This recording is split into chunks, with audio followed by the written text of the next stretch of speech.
guys, Wakka2 here, and I'm bringing you League of Legends patch notes 109. I know it's a bit late. Planning to upload it today. The new patch is coming out tomorrow, but I completely forgot. But anyways, here's my thoughts on the newest patch. Renekton the Butcher of Sands got released. He introduces a new system called Fury, which is the equivalent of World of Warcraft, the rage system pretty much. The more you attack, and you get bonuses on your attacks pretty much. So, you get like over 50 Fury, and your attack, your skills, which cost no mana, will have a bonus effect. So example, Cole, Meek, heals a portion of his life, and the Fury bonus is it heals drastically. Can't say that word. Anyways, he, just like most heroes that are released, are kind of meh. So we'll see what happens on he is getting buffs, so we'll see what happens. Really, he has no utility whatsoever. His only good skill is his ultimate and his stun, and I guess his heal. Well, I guess the character itself was well designed. It's just he lacks, damage wise. He really lacks in the late game. He's really just meh. And he's kind of squishy actually early game, which kind of sucks because you do have to kind of play. I don't know, but I mean, if you get fed, that works applies to every hero. If you get fed early, you're gonna dominate. But yeah, we have some skins, new skins that got released. Galactic Renekton is probably the cooler one versus Outback Renekton. His skin's like all white, and he has some cool design, and the weapon looks different. Dread Knight Garen was pretty hyped, but he actually looks kind of ugly. Commando Galio looks cool, but I think the sales on it was really shitty because nobody plays Galio. Anyways, we have Caitlyn. Damage got buffed, which is good. I haven't really played her since because still every other range. This really applies to ranked. I feel that every other range carry is a lot better. It brings more to the game. But we'll see what happens. Cho'Gath, Feast now loses half stacks rounded up, blah blah blah. Evelyn, the fact is that she can still jungle. I tried it, and yeah, she can still jungle. So even with all these nerfs, she can still jungle. But I guess it's just her early game ganking's affected mostly from this. I've seen that, I haven't been getting a lot of early kills unless you have really competent allies. But the fact that she can still jungle as a stealth character makes her kind of overpowered. And you're going to be like, oh my god, buy wards, oh my god, buy oracles. But the fact is, if she gets farmed up well enough, and even if she doesn't get kills, the fact is she's running around, at the speed of light with her ultimate. And some people even run Ghost, although usually you run Smite Revive because it's the fastest way to go. Actually, I think you have to, because you do need that extra HP. I'm not like a pro Evelyn jungle, but I did try it since the new patch because I was curious if it still worked. And yeah, it's just as scary as being against a Shaco. Just the fact that they have some form of stealth, and even a ward can't save you. Most players, pro tip, you want to put the wards behind the bush if you're against stealth or if you're against Rammus, because they, use their Qs to stealth or Qs to powerball, and that makes them move faster. And it's still like the ward won't help you. If they move way faster than you, they can still get the gank off. So yeah, you want to put the wards behind the bush to help you out, or get in oracles, of course. But still, she can jungle pretty effectively. I've done pretty well. I just haven't been getting the amount of kills I used to be getting when I tried it. like the ease. Like the ease level of getting kills is a lot lower early game, and then her late game, she just dominates because you can turret dive and like initiate, and you just fully heal with her insane ultimate. So I still think she needs some fixing. I just think she doesn't deserve to jungle. She's one of those characters that shouldn't be able to jungle. So I think until then, I think her skills and everything are fine. I just think she doesn't need to jungle. I think stealth jungling is overpowered. Um, and they re-increased Judgment on Garen, so Spin to Win isn't back, but it's not as useless as it was. It's really just an early game skill. Late game, you're better off auto attacking, I guess, but whatever. Last Whisper, good item on him. Heimerdinger.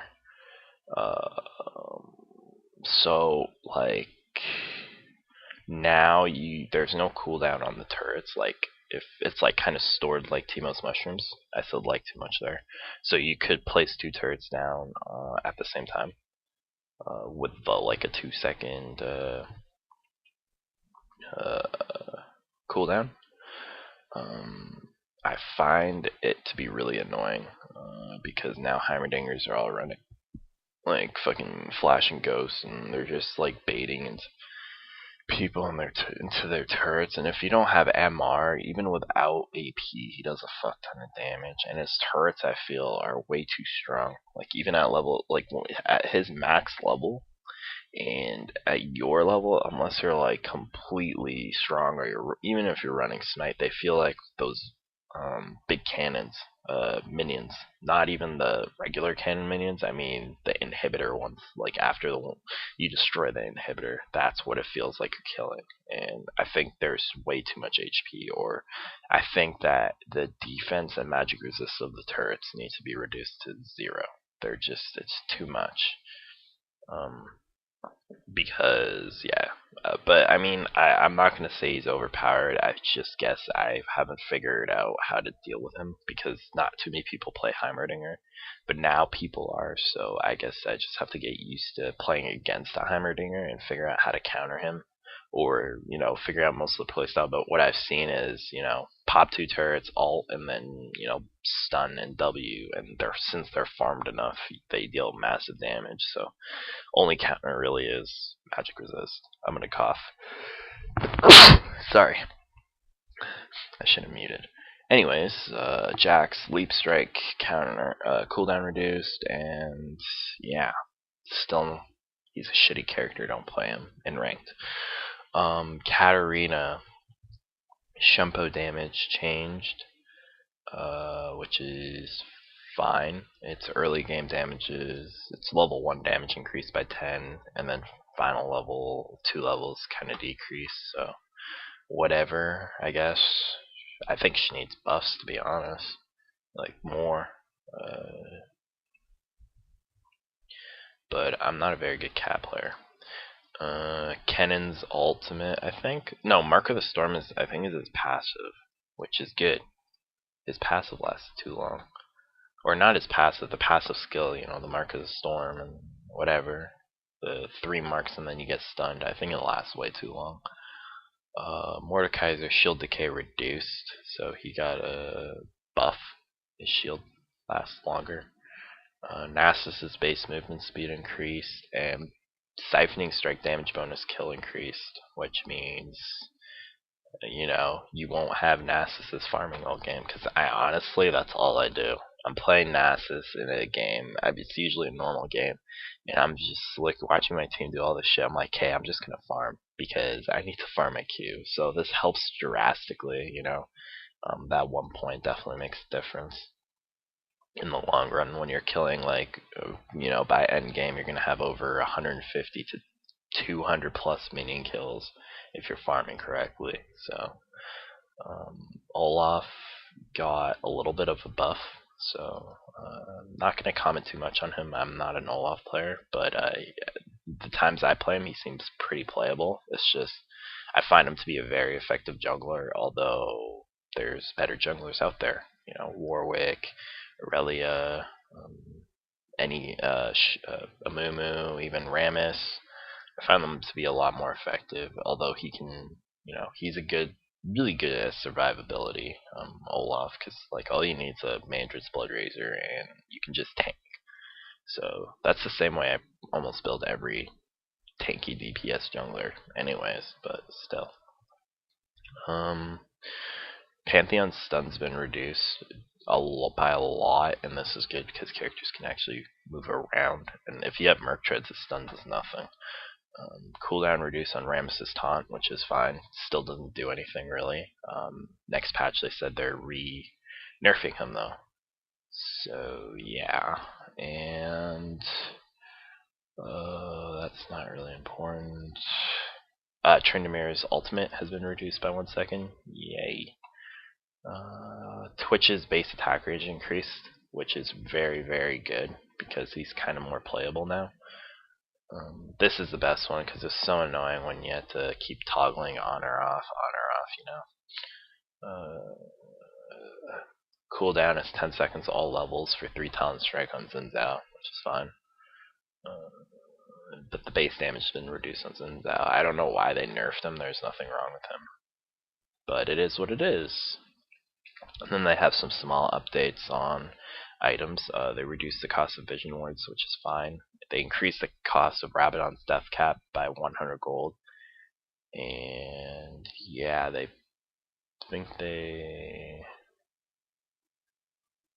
just fixed up Ardor masteries. They changed up critical strike, making it less lucky or unlucky. Like it's more mathematical now, pretty much. Or they changed up the formulas, I guess. Baron's Wrath of the Ancient spell no longer targets stealth units, which means they don't one-shot wards, but I mean wards are now 3-shot now instead of 1-shot again. So yeah, it's a really well done patch actually. I like the nerf to Pantheon and the buffs to Caitlyn, although she still sucks. I like the Zillion. I didn't mention that the Zillion Chrono Shift duration reduced. I like that. Didn't feel that a couple characters need to be nerfed, like Katarina and Xin Zhao. I felt that they mostly need to be buffed actually. Rammus, they're trying to nerf him, but it still doesn't, change the fact that he's a really good jungler and fucking 3-second taunt, change. Like it just changed by 3 seconds. It's now 9 seconds, or what was it? 12. Yeah, it's 12 seconds. It doesn't really make a difference because he just needs that one target, And yeah, with blue buff, I mean, all that cooldown is really gone. So, but overall, well done patch. Looking forward to the next one. Not really. I've seen a lot of from the patch note release. I've seen a lot of disappointments. I don't like what they're doing to it, but we'll see what happens and where it goes. So, thanks for watching, and I'll see you guys in the next video.